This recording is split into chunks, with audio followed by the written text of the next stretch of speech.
وجميع إخوانه من الأنبياء والمرسلين جميع الصحابة والتابعين والتابعين لهم بإحسان إلى يوم الدين خصوصا منهم المهاجر إلى الله أحمد بن عيسى بن وجه المقدم محمد بن علي بعلوي وأصولهم وفروعهم ثم إلى أبو ياسر محمد بن علي المجد الحسني مربي الروح ياسر بن حسن بن أحمد باهر وخباب مخالج أحمد بن حلوان جميع أولياء والصلحاء المشتاقين بالعلم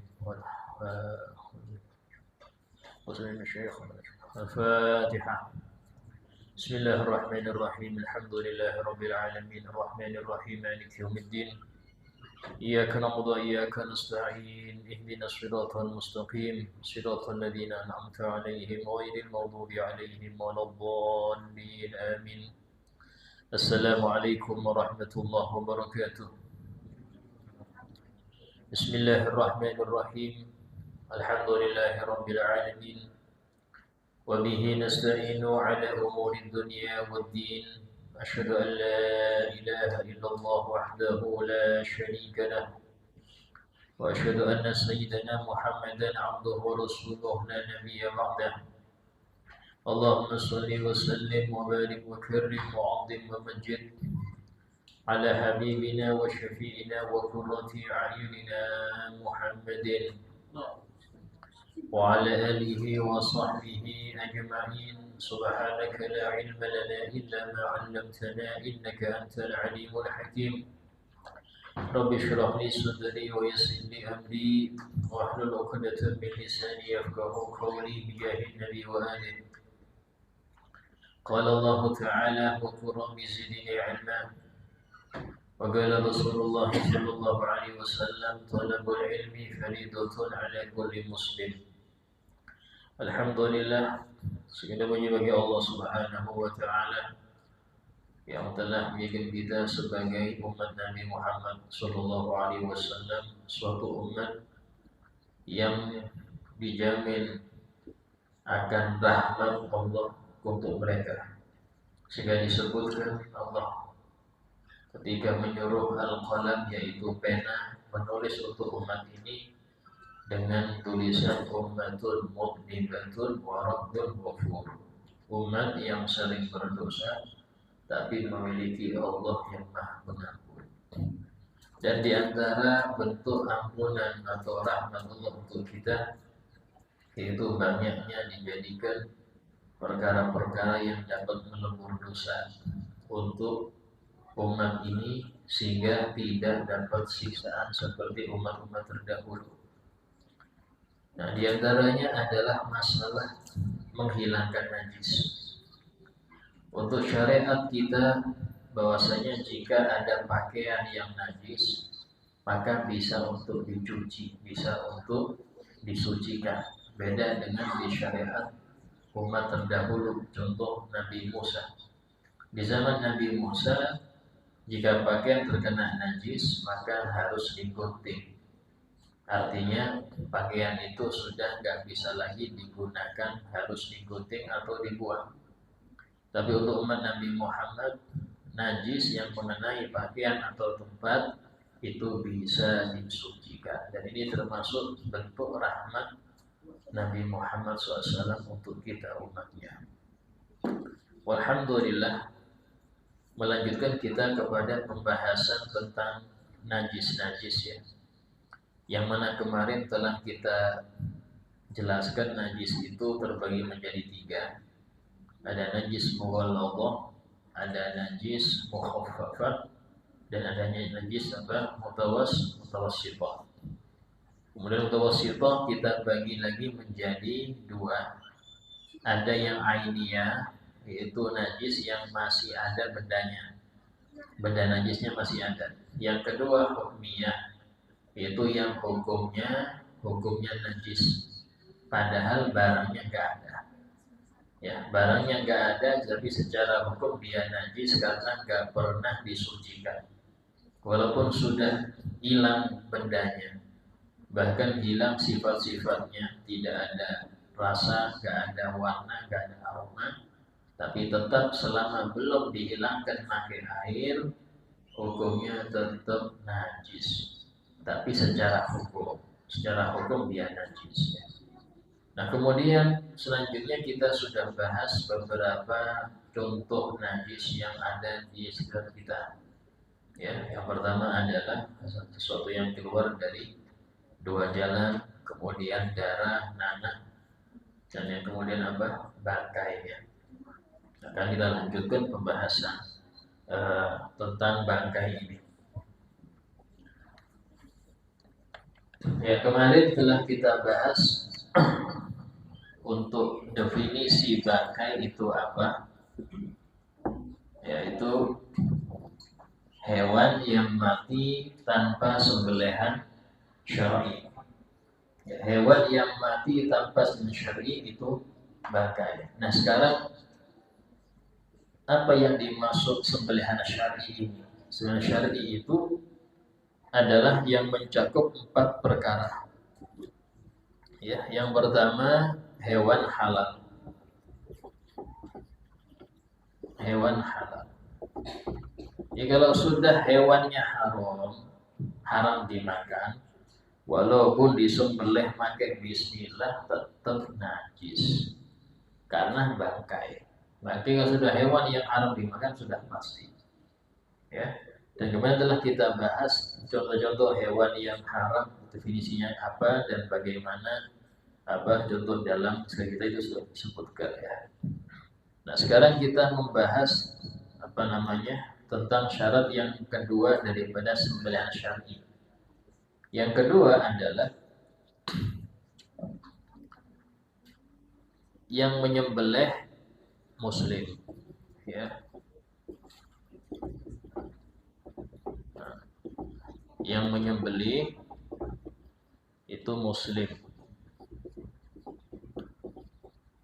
Ini syarat yang kedua. Hewan itu halal kalau sembelihan syar'i, artinya yang nyembelih muslim. Tapi kalau yang nyembelih bukan muslim, Ustaz, hukumnya bangkai. Ya, hewan sembelihan orang Kristen, orang Hindu, walaupun pakai bismillah, ya, mereka pakai bismillah agar sembelihannya halal tetap hukumnya haram. Ya.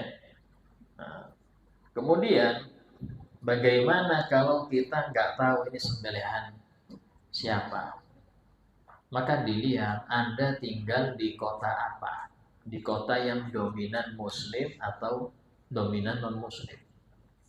Kalau Anda tinggal di kota yang dominan muslim, maka secara husnudzon daging-daging yang dijual di pasar situ, ya, itu sembelihan muslim. Itulah kayak di pasar Senayan. Ya, tahu-tahu kita beli ayam sudah dipotong, daging sudah, sapi sudah beres.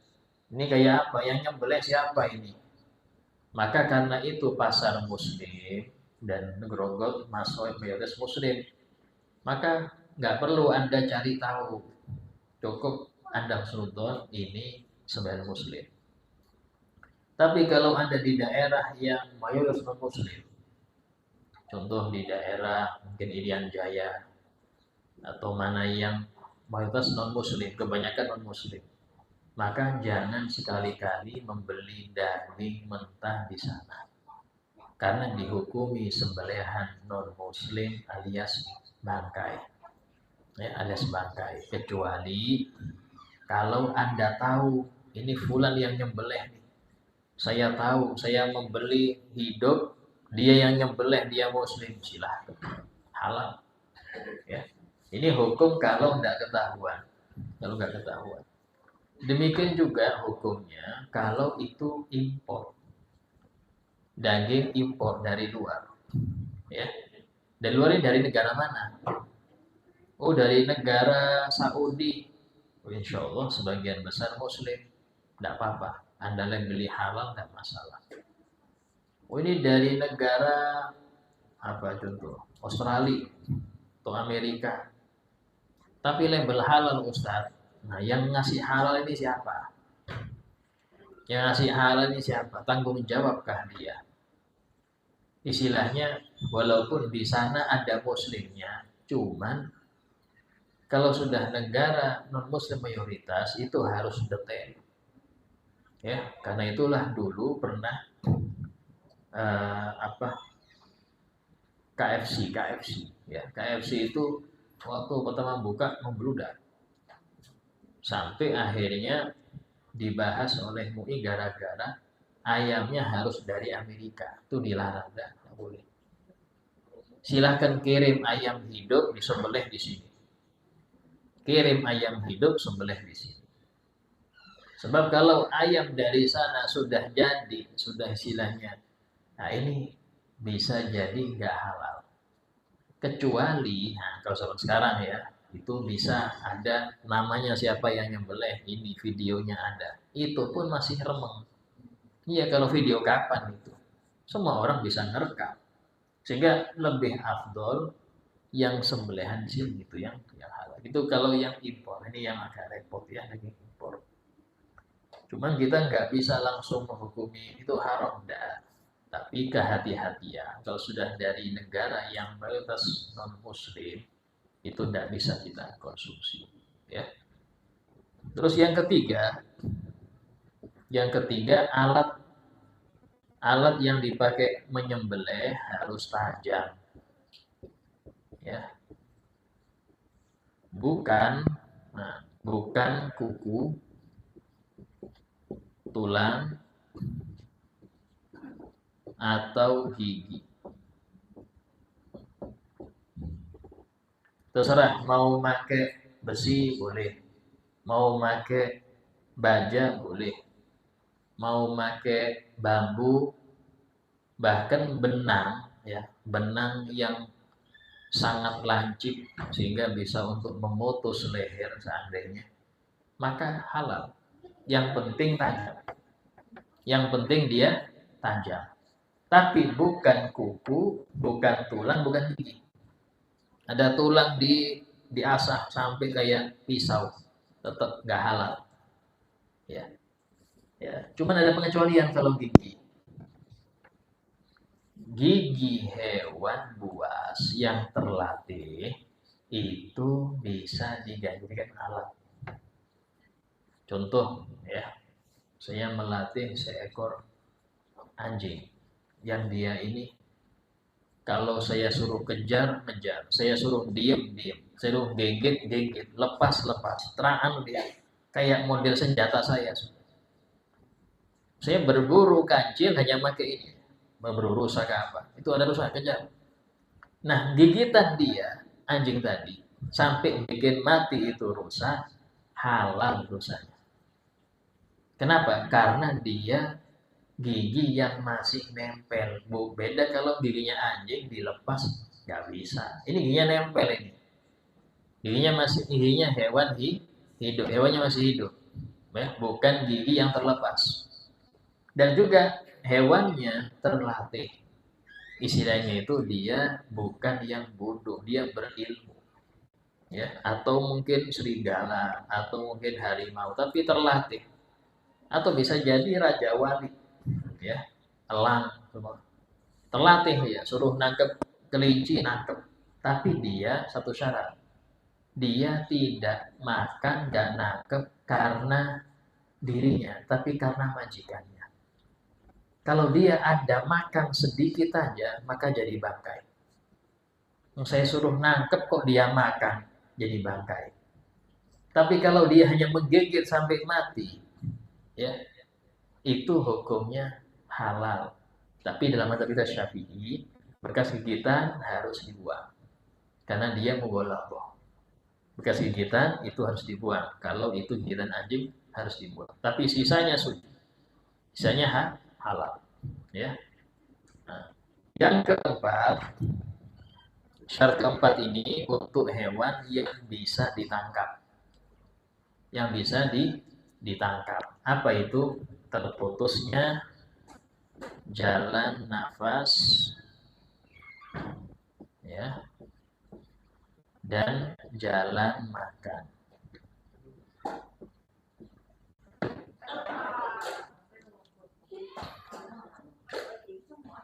Ya, cukup aja.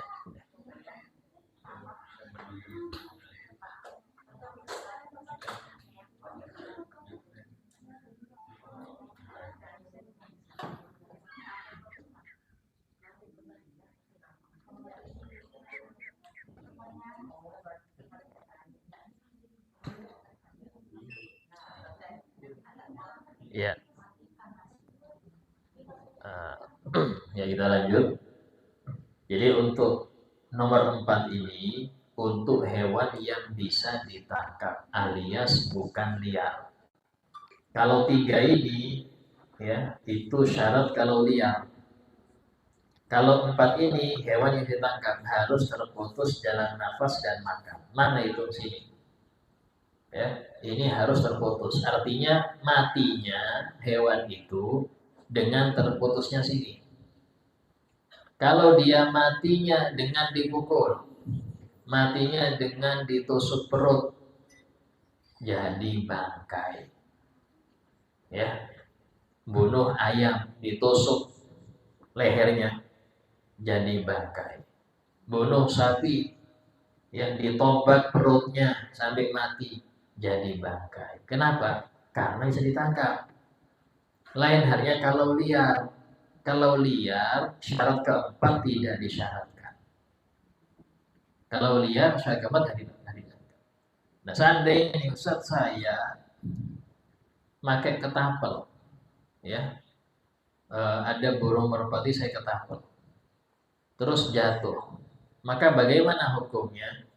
Dia tidak tajam. Kalau matinya dengan ketapel, maka bangkai. Tapi kalau ini kalau nggak saya ketapel, nggak jatuh. Maka caranya, habis Anda ketapel, jatuh langsung gorok lehernya. Kalau darah muncrat, muncrat darahnya, berarti dia matinya karena sembelihan, bukan karena ketapel. Tapi kalau Anda sembelih darahnya meleleh, berarti sudah mati duluan sebelum disembelih alias bangkai. Ini hukumnya sama dengan yang ayam ketabrak, ya, tabrak ayam, langsung gorok. Darah muncrat halal, darah meleleh haram, karena sudah mati duluan. Atau mungkin yang ditembak dengan peluru gotri. Nah, ini yang biasanya nembak dengan senapan angin. Gotri itu tidak lancip ya, dia tumpul. Bisa tembus ke badan hewan karena kekuatan angin, dorongan. Tapi kalau mati dengan gotri tidak halal. Harus dengan yang lancip. Ya. Disebutkan pernah sahabat tanya, ya Rasulullah, saya pernah memanah seekor hewan. Habis itu dia masih lari, saya kejar. Tahu-tahu hewan itu mati, di sampingnya ada hewan buas. Apakah boleh saya makan? Kata Nabi, jangan. Khawatir matinya bukan karena panahmu, tapi karena hewan buas di sampingnya. Artinya apa? Kehati-hatian di dalam hal apa haram, pilih haram. Hal apa haram ya? Pilih haram. Kenapa? Karena menjauhi yang haram itu lebih baik daripada menabrak. Ya, istilahnya itu kata Sinomar, kami meninggalkan 90% yang halal, khawatir jatuh ke 10% yang haram. Artinya syubhat jangan diterjemah. Yang syubhat jangan diterjemah. Seseorang tanya kepada Imam Ahmad bin Hanbal, wahai Imam, saya pernah memanah seekor kijang. Kemudian saya kejar dia. Tahu-tahu saya temukan dia jatuh di bawah jurang. Apakah boleh saya memakannya? Jangan, kata dia. Bisa jadi dia matinya karena jatuh, bukan karena panahmu. Kalau karena panah halal, tapi karena jatuh hukumnya haram. Karena apa? Mati karena jatuh itu, mati jatuh, mati kena tumbuk, mati kena pukul, itu semua haram semua. Allah berfirman, wal mutaraddiyatu, termasuk yang haram hewan yang jatuh dari tebing. Wan natihatu, hewan yang diseruduk hewan lain. Ya, wama akalas sabu, hewan yang dimakan hewan buas, itu semua bangkai semua. Ya. Nah ini, jadi dalam hal ini sudah jelas kalau 4 ini lengkap berarti halal dan suci. Kalau kurang satu berarti bangkai.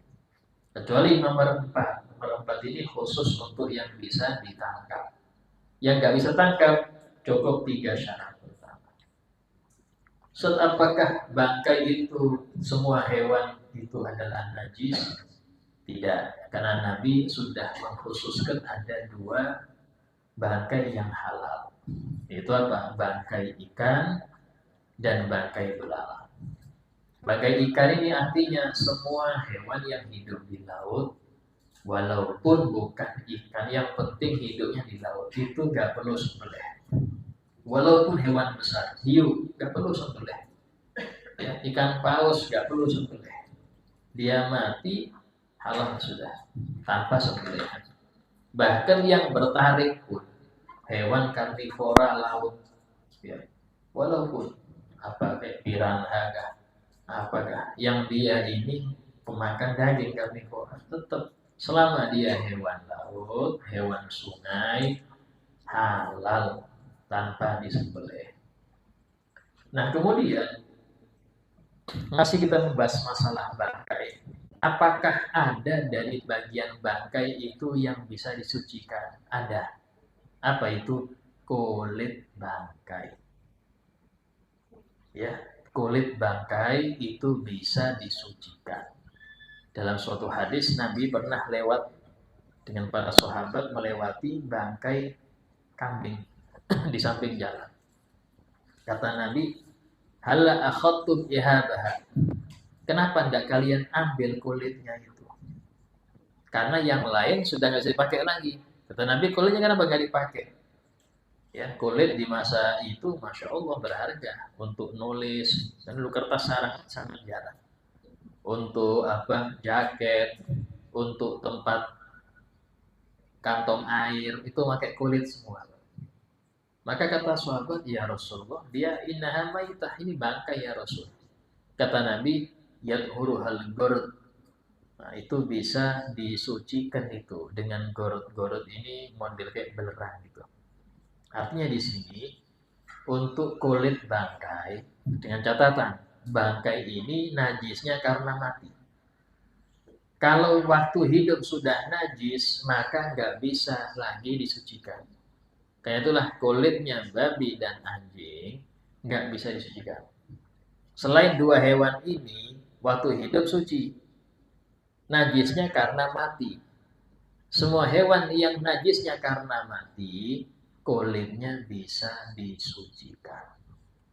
Kulitnya bisa disucikan. Ya apa caranya? Nah caranya dengan disamak. Samak itu bahasa fikih ya, bukan bahasa kita.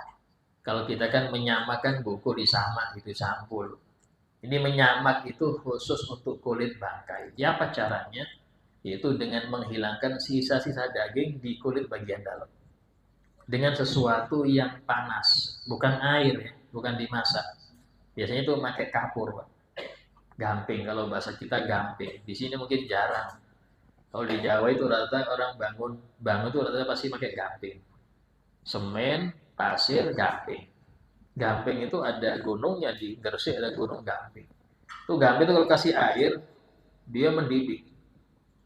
Mendidih, nggak panas. Nah itu dicelup kulit tadi itu. Cuma kulit harimau atau kulit serigala, celup di situ. Sampai berapa jam diangkat, itu nanti daging di bagian dalam kulit itu rontok. Nah, baru hukumnya mutan najis. Cuci dengan air jadilah suci. Bisa dipakai untuk apa namanya? Jaket atau untuk tas, untuk sepatu silahkan. Ya. Pakai kerupuk ya apa usah. Nah, kalau kerupuk nggak boleh.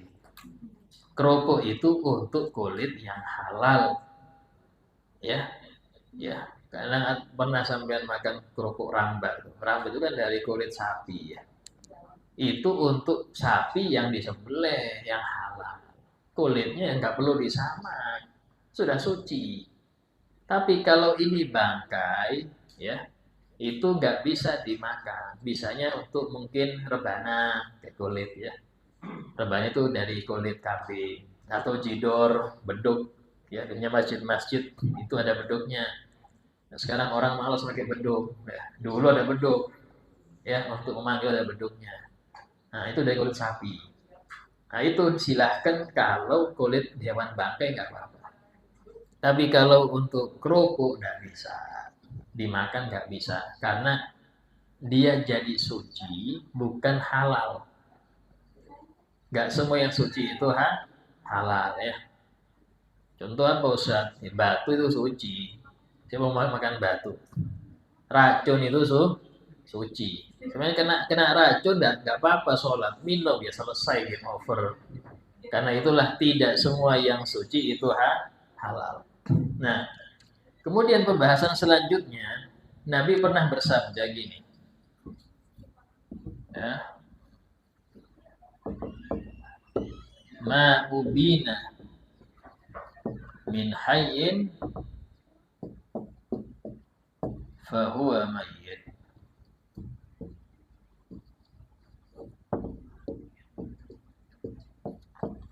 Apapun yang terpotong dari makhluk hidup, maka hukumnya bangkai. Apapun yang terpotong, yang terputus dari makhluk hidup, maka hukumnya seperti bangkainya. Maka di sini kita lihat, kalau bangkainya suci, yang terputus suci. Contoh sirip hiu lepas. Hiunya hidup, siripnya lepas. Siripnya suci.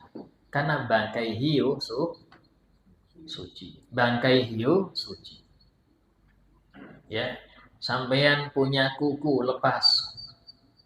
Ya, tahu kukunya taruh kantong, sholat.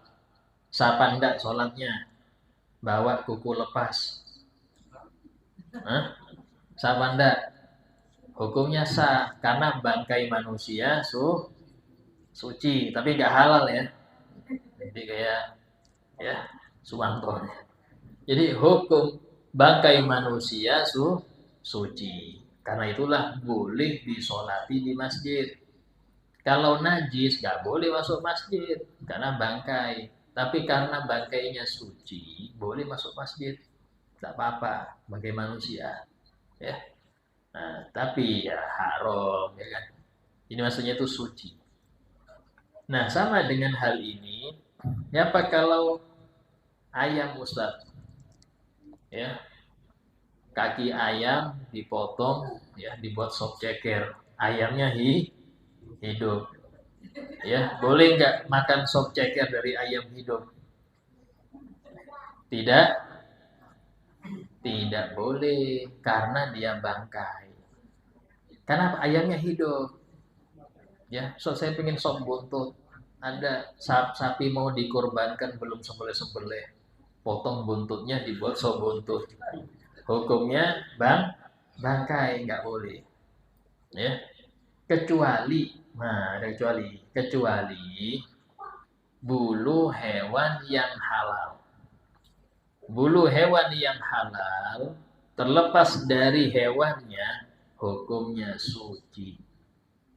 Contoh wol.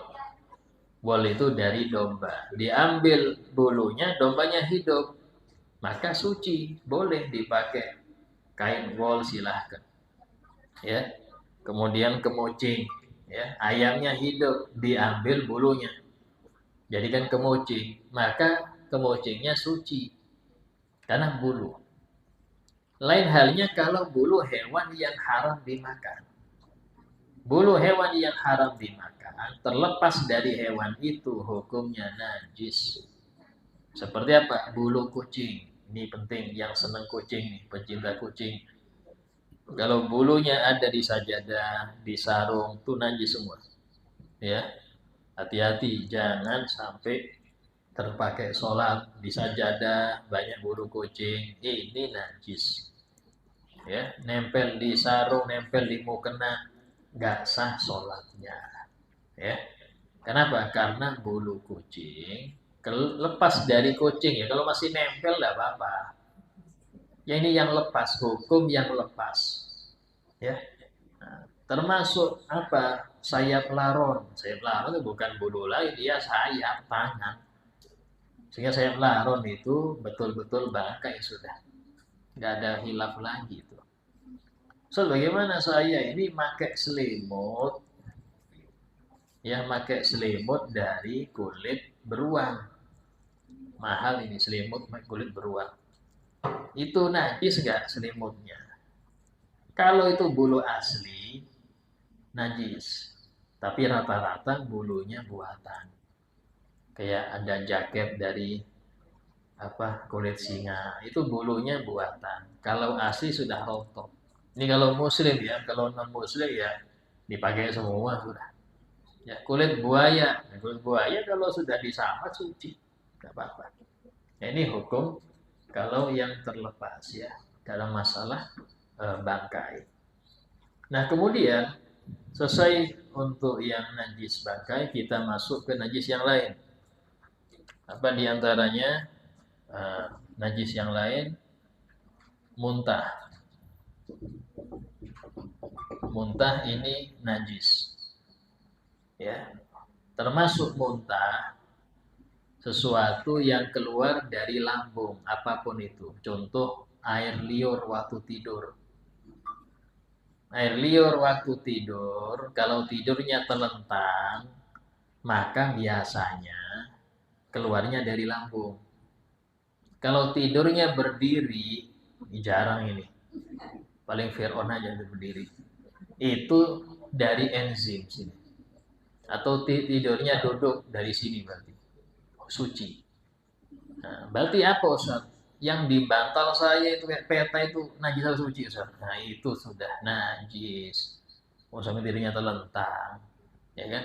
Najis. Sehingga hukumnya kalau terkena baju, ini nggak bisa pakai sholat nih.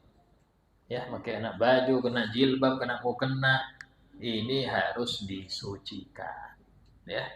Nah, termasuk juga yang biasanya orang habis makan banyak langsung terawih. Itu senggama bersendawa sedikit keluar lagi sedikit. Itu najis. Wajib kumur dan wajib dikeluarkan. Harus kumur karena muntah najis. Itulah orang habis muntah itu harus kumur. Biasanya orang habis muntah ditawari air, bukan untuk minum itu, untuk kumur dan dibuang bukan ditelan. Karena mensucikan mulut yang habis dilewati najis muntah. Mulut najis. Ya. Nah, kenapa? Karena dia dari mulut. Dari sini. Kita bahas urusan hewan sekarang. Nah, urusan hewan. Dari sini kata ulama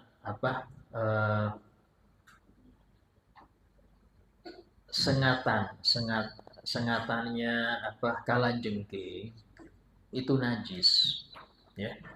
Sengat kalajengking itu najis karena dia dari dubur. Dia dari dubur. Ya.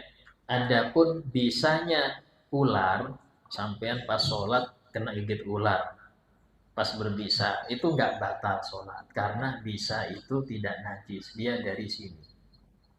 Tapi kalau kalajengking itu dari dubur, batal sholat. Ya. Nah, kalau madu dari mana Ustaz? Nah, madu itu bukan dari jalan belakang, bukan. Madu itu bukan dari lambung juga, dia khusus. Yang masih dihilafkan ulama adalah tinta cumi. Nah, tinta cumi ini ada yang mengatakan dia najis. Ya, padahal yang enak di tintanya itu. Tinta cumi itu najis karena dia dari organ dalam. Sama kayak muntah hukumnya. Ya. Ada yang bilang, oh enggak najis karena dia model keringat. Keringat najis apa enggak, Bu? Keringat. Nah, sampai berkeringat najis apa enggak? Nah, keringatnya. Enggak najis, yang kayak keringat dia. Walaupun dari dalam tubuh, tapi dari pori-pori keluarnya. Ya, kalau dari pori-pori itu sama seperti katanya tinta seperti itu juga, tinta ini ya. Nah, itu hukumnya. Ya. Nah, adapun sarang burung ya, sarang burung. Nah, suci enggak sarang burung? Nah, liur dia liur ya. Ayo. Ini liur ya apa ini? Tapi kalau bisa haram bangkrut semua sarang burung. Kalau kena fatwa najis haram bangkrut semua sarang burung. Nah, itu bukan liur dari sini, tapi dia membawa memang. Dia membawa buih-buih apa untuk buat sangkar. Ya, jadi bukan dari dalam biada. Ya, itu hukum. Nah, cuman ada lagi nih, apa? Sarang laba-laba. Sarang laba-laba itu dari duburnya. Karena itulah sarang laba-laba najis. Ya, sarang laba-laba itu najis. Ya. Nah, berarti kalau sholat kan sarang laba-laba, ya ngulang sholatnya. Karena dia najis. Ya. Terasi apa terasi Ustaz? Apa terasi lagi? Terasi itu dari ikan-ikan kecil yang di udang sudah ditumpuk sudah.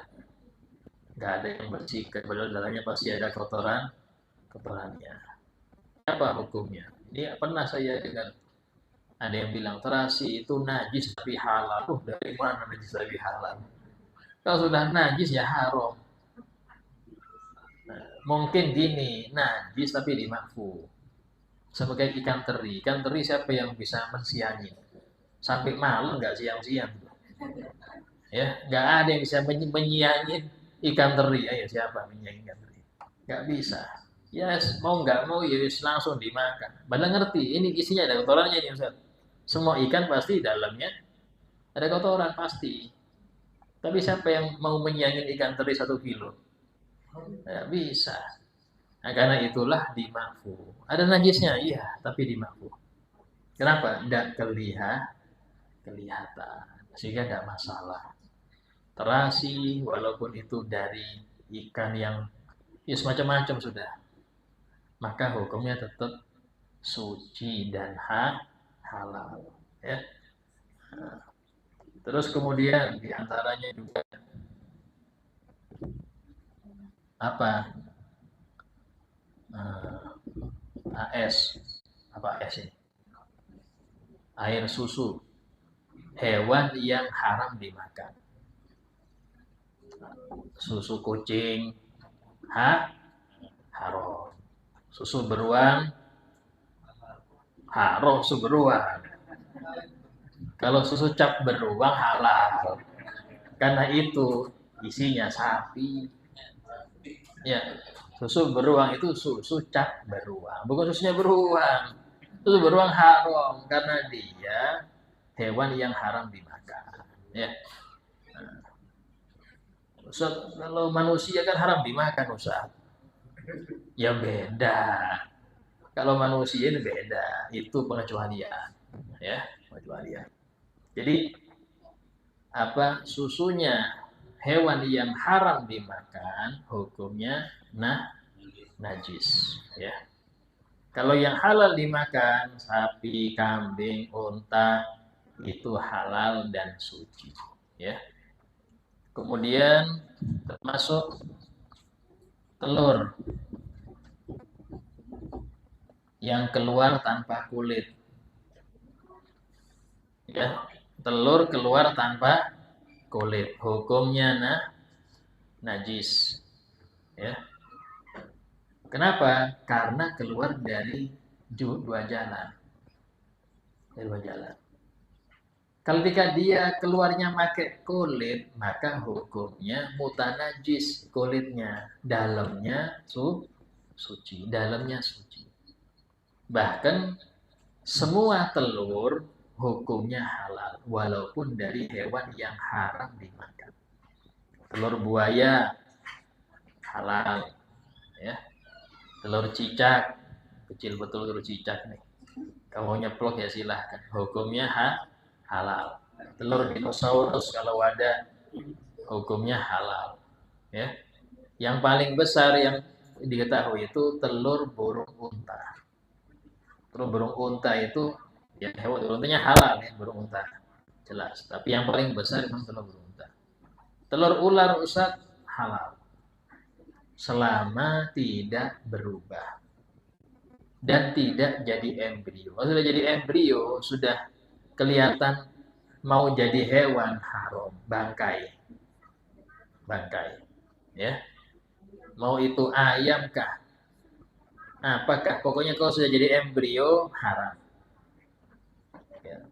Berarti kita membahas sekarang ya apa kalau hukumnya janin. Kemarin sudah kita bahas janin ya. Janin itu tergantung hewan induknya. Kalau induknya mati ketabrak, janinnya mati, dua-duanya bangkai. Kalau induknya disembelih, janinnya mati, janinnya halal. Sesuai dengan induknya. Induknya halal, janinnya halal. Kalau janinnya hidup, Ustaz, ya dipelihara sampai besar. Baru sembelih. Boleh nggak nyembelih waktu dia masih janin? Boleh. Tapi tadi syaratnya harus muncrat darah. Baru hukumnya halal. Nah, seperti itu di dalam kita menilai ini ya. Terus kemudian yang selanjutnya khomer. Ya. Khomer. Khomer ini apa Ustaz? Khomer itu benda cair memabukkan. Mau itu macam-macam terserah. Contoh ya, apa? Air tape yang sudah diinapkan lama, khomer, najis. Ya, apalagi macam-macam lah. Aslinya khomer itu dia saripati anggur yang dipendam di dalam tanah, taruh kuali. Ya, di Arab itu kan padang pasir yang panas ya, sampai mengalami suatu proses jadi memabukkan. Sama dengan perasan kurma. Kurma itu sebelum dikeringkan ada airnya ya. Rutop itu air. Itu airnya itu dikumpulkan itu jadi arak, namanya nabid kalau bahasa Arab. Kalau khomer itu dari anggur. Kalau jus anggur tidak apa-apa, halal jus anggur. Tapi kalau jus anggur didiamkan sampai jadi arak, nah ini. Oh, di Cina macam-macam, kadang pisang loh, pisang. Airnya diperas pisangnya disimpan jadi arak juga. Orang sekarang pinter-pinter bikin arak. Ya. Tapi tadi semua benda cair memabukkan hukumnya najis. Karena itulah minum setetes khomer hukumnya haram. Walaupun nggak teler, nggak ada teler yang setetes itu. Kenapa haram? Karena najis. Beda dengan benda padat memabukkan. Ekstasi, apalagi zenit, ya, sabu-sabu itu suci. Ya, ada pengedar ekstasi. Sempat sholat juga dia, naruh di sininya, disarung di sini, dilipet sholat. Batal apa enggak sholatnya? Tidak batal, karena dia membawa barang suci, walaupun haram. Tapi orang yang bawa botol khomer, walaupun sebotol minyak harum taruh kantong, batal sholatnya, karena dia membawa najis. Itu bedanya ya. Yang benda cair memabukkan najis. Kalau benda padat memabukkan, bawa ganja, bawa ini, hukumnya suci. Tapi haram lain lagi. Ya. Jangankan urusan opium, Pak. Komik aja diminum banyak bisa teler. Ya kan? Atau apa banyak. Sehingga dalam hal ini tidak semua yang bikin mabuk itu langsung najis. Ya, najis itu ketika dia benda cair memabukkan, baru masuk ke sini ke khamar. Ya, nah, itu mungkin sedikit dari kita tentang urusan najis. Kita ada yang mau bertanya, silahkan tanyakan.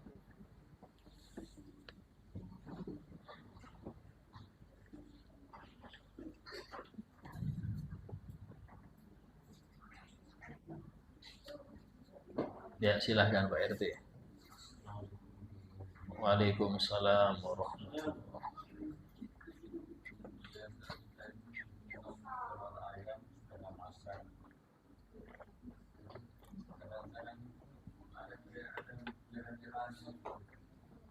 Hmm. Model sisa darah mungkin ya. Darah-darahnya itu.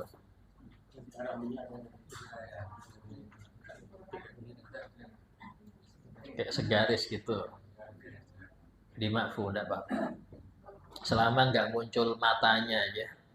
Mata dua, ada paruh, ada kepala, itu berarti embrio sudah, itu bukan telur lagi. Itu sudah jadi embrio, alias sudah mau jadi ayam, nggak boleh.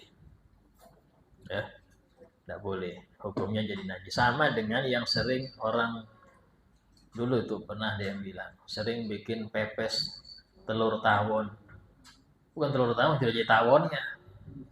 Tawon bayi dibuat pepes. Haram.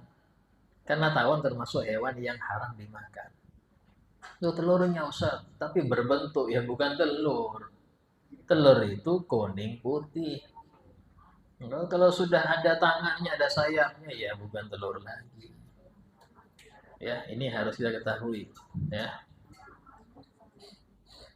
jadi harus jelas, semua makanan itu harus jelas. Karena pengaruhnya pada ibadah Anda. Pada ibadah Anda. Orang kalau sudah kena makan haram, itu repot ibadah dan gampang maksiat. Karena magnet neraka lebih kuat. Dorongan untuk masuk neraka itu kuat dia. Karena Nabi bersabda, kullu lahmin nabata min haram fannar aula bih. Setiap daging yang tumbuh karena haram, maka neraka lebih menarik untuk dia, lebih kuat tarikannya, lebih utama dia dapat neraka. Alhamdulillah. Ya. Iya.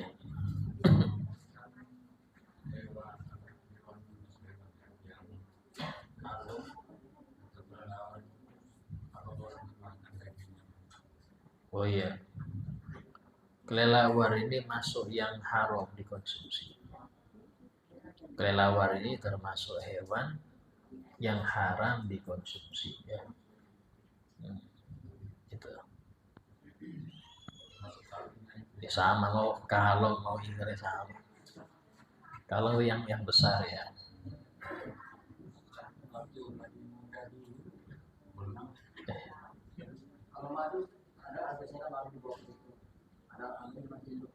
Hmm.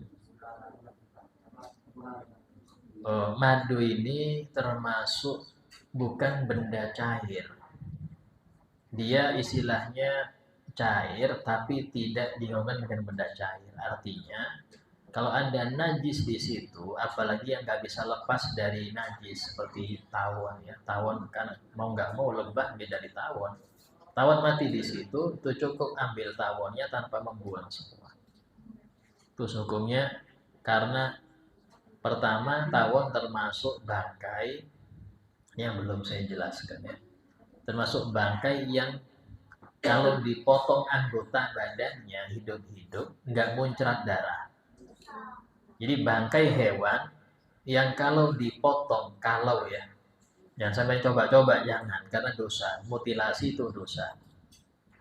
Ya, kalau dipotong bagian hewan itu hidup-hidup tidak sampai muncrat darah, maka hewan itu kalau bangkainya dimaafkan di air, ya dimaafkan di air.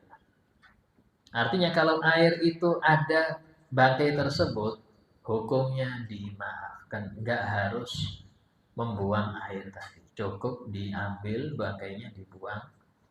Contoh apa? Semut. Sampean bikin teh, tahu-tahu ada 3 semut, 2 semut di dalam teh itu. Jelas nggak sampai 2 kulai itu teh. Ya, tapi karena ini hewan kalau dipotong nggak muncrat darah, buang aja semutnya, minum tehnya. Dan ini yang paling besar, bangkai paling besar yang koreka itu apa? Cicak. Ada yang bilang toke. Ya, di pas masak kuah, ya, acara kemanten banyak ini. Atau nemu cicak di situ. Ya diam-diam aja lah. Ya, buang cicaknya, bagikan makanannya. Jadi posting ya, ada cicak yang nggak ada yang makan. Ya. Nah, tapi kalau di atas itu, contoh ya, tikus ya, di kuah ada tikus, ya buang semua. Walaupun habis banyak, buang semua. Najis itu. Ya hukumnya najis, nggak bisa diminum, dipakai lagi. Pertanyaan lain?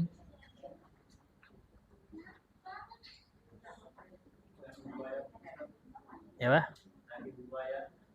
Haram. Buaya ini sudah dua alam bertaring lagi. Sangat klop dia, penyebab haramnya klop sudah. Ya. Ada yang jual Ustaz di Balikpapan. Walaupun jadi hal yang haram itu tidak menjadi halal karena banyak pemakannya. Ya. So, kalau di Jakarta itu ada warung jual kobra ada. Mulai dari darahnya, empedunya, ya, itu dijual. Oh iya.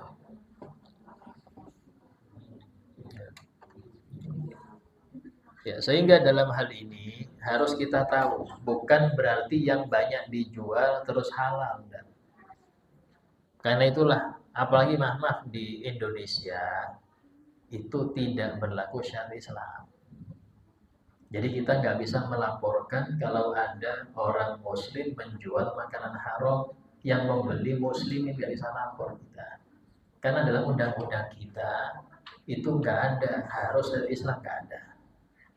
Selama ada yang mau, di Banyuwangi itu ada namanya kopi cacing. Tahu cacing? Cacing itu disangrai sampai gosong, baru ditumbuk dibuat kopi, kopi cacing. Bukan mereknya, memang cacingnya dibuat kopi. Ya kan? Ada namanya juga sate laron. Laron ya dibuat sate, bayangkan ya. Katanya gurih, lemak semua katanya. Ya. Tapi ya namanya, selama itulah orang ini kadang-kadang pengen hal-hal yang nyoba-nyoba. Oh ini enak ini, oh ini khasiatnya bikin kuat, bikin perkasa. Ya semua kayak gitu. Tapi tadi ingat ya, Allah tidak menjadikan obat dari yang haram. Dari yang haram. Kalau memang ada haram bisa jadi obat, pasti ada yang halal. Kayak contoh nih, sebagian orang dulu ya, kalau ada orang kena gatel nggak sembuh-sembuh, makan kadal. Kadal dimakan, ya itu katanya bikin obat gatel. Orang kena tipes, ya cacing direbus, diminum airnya. Cacingnya ini ya, cacing yang bukan yang biasa mancing itu lain, cacing khusus. Ya, obat diabetes, semut Jepang.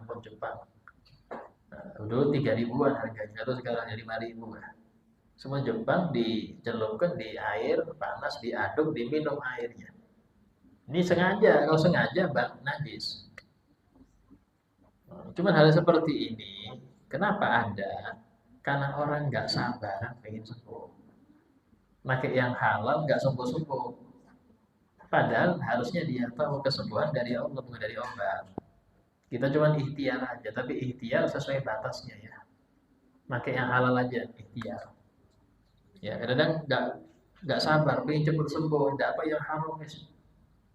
Sama dengan orang kena racun, minum racun juga selesai. Nah ini yang demikian pasti ada obat yang halal ya. Jadi kayak buaya itu haram semua itu ya. Biawak ya Pak biawak. Biawak ini memang ada hadis bahwasanya pernah ada biawak dimakan di depan Nabi dan Nabi tidak ingkar. Nabi tidak mengingkari itu. Artinya berarti halal. Kalau haram Nabi itu diam. Nabi itu nggak boleh mendiamkan kemungkaran. Sehingga kata ulama, ketika ada biawak dimakan di depan Nabi dan Nabi mendiamkan, tanda halal. Tapi kata ulama lagi yang mengatakan itu biawak padang pasir. Ya, kalau kita tahu istilah kadal gurun. Itu kadal gurun. Yang hidupnya ya di padang pasir aja, nggak dua alam. Kalau biawak Indonesia nyemplung terus di sungai. Dua alam dia beda hukum. Beda hukum. Jadi nggak bisa dikatakan ada hadisnya biawak halal. Itu biawak padang pasir, nggak ada sungainya sana. Tapi kalau Indonesia beda. Nah, ada yang mengatakan seperti itu. Ya ala kulli hal, kalau kata para guru-guru kita, segala sesuatu yang masih diperselisihkan halal atau haram, ya lebih baik jangan dimakan. Ya, kepiting seumpama, ada yang bilang halal nggak haram, lebih baik jangan dimakan. Ini kata guru saya. Tapi kalau sampai makan ya silahkan, masih ada yang menghalalkan kan. Selama ada yang bilang halal ya tidak apa-apa. Cuma tadi saya lebih baik, kan lebih baik jangan dimakan. Karena apa? Masih diperselisihkan. Masih diperselisihkan. Keong. Tahu keong ya? Iya. Lain. Kalau tudai lain. Selama masih diperselisihkan, ya cari yang halal murni aja. Karena ini urusan makanan. Kalau sudah makanan itu, kita mending cari aman aja sudah. Selama tempe masih ada, bismillah. Ya. Nah, tahu tempe masih ada, insya Allah. Ya. Ya. Ya, obat. Oh iya, aslinya untuk obat itu harus lolos BPOM. Aslinya semua obat itu harus lolos BPOM. Dan ini harus diuji kehalalannya. Aslinya. Ya, cuman ya Allah alamnya politik ya macam-macam. Sebab kalau pakai itu banyak obat yang nggak masuk dari luar negeri. Dan pembisnis rugi di situ. Karena semuanya model bisnis, Pak. Kalau sudah kena bisnis ini, ya, yang haram jadi halal. Nah, terus kayak apa, Ustaz? Selama ada label halal, kita lihat secara dohir. Dohirnya halal sudah tidak apa-apa. Cuman Indonesia ini anti, kadang nggak cuma makanan. Ban mobil tulis halal. Ban mobil ada halalnya. Pernah saya lihat. Emang siapa yang mau makan ban mobil? Ada ban mobil halal. Ngapain? Tulisan halal tuh saya pernah lihat. Istilahnya saking semuanya itu perlu dihalalkan. Akhirnya muncul kesan kalau nggak ada label halal berarti haram. Kasihan jual pentol, Pak. Gorengan itu mana ada label halalnya? Ya, kalau seperti itu akhirnya orang harus daftar semua, bayar semua. Harusnya nih yang label itu label haram. Bukan label halal, label haram. Berarti yang bertugas ya orang-orang yang dibayar untuk. Jadi dia sidak ke pasar kemana cari semua barang itu disidak. Kalau ada haramnya kasih label haram. Yang nggak ada berarti halal selesai. Ngapain haram dijual? Nah kalau ada haramnya kasih label haram. Munculkan di TV ini yang haram-haram ya, jangan dibeli untuk muslim, jelaskan. Nah ini lebih bagus dan tidak ada yang banyak membayar akhirnya. Ya, yang kasihan yang jual lalapan segala mana ada label halalnya. Ya, nah, ini penting dalam hal ini sehingga harusnya bukan label halal, label haram. Kalau label haram kan enak, berarti selain yang berlabel haram halal semua. Dan itu tugas mereka digaji untuk memeriksa semua makanan yang masuk ke Indonesia itu. Ngapain kalau kita suruh daftar juga? Mereka yang mesti datang ke toko-toko merek-mereknya yang baru sidak dulu. Harusnya seperti itu. Untuk menyelamatkan makanan bangsa Indonesia ini jangan sampai masuk haram. Itu loh yang maksudnya. Kalau mau pikir jernih ya. Tapi kalau sudah urusan gini, Pak, repot. Daftar, ayo. Yang mau halal, daftar dulu bayar. Ya repot kalau urusan bisnis. Ya nggak maju-maju ini urusan bisnis. Ya, nah, seperti itu. Insya Allah semoga apa yang kita dapat bermanfaat dan semoga kita bisa lebih mawas diri, lebih berhati-hati pada segala yang masuk ke dalam perut kita sehingga kita termasuk orang-orang yang memakan halal dan bisa beramal soleh. Ala hadiniyah kul niyatin sholihah. Al-Fatihah. Bismillahirrahmanirrahim. Alhamdulillah rabbil alamin. Iyyaka na'budu wa iyyaka nasta'in. Ihdinas siratal mustaqim. Siratal ladzina an'amta 'alaihim ghairil maghdubi 'alaihim waladdallin. Bismillahirrahmanirrahim. Alhamdulillahi rabbil alamin. Allahumma shalli wa sallim ala sayyidina Muhammad wa ala alihi wa sahbihi ajma'in.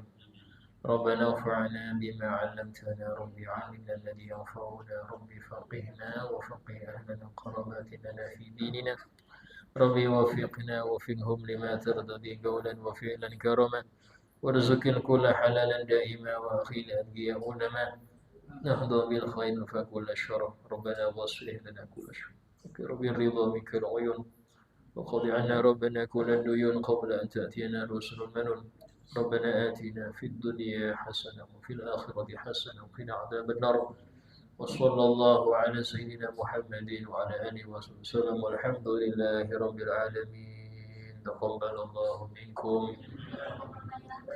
السلام عليكم.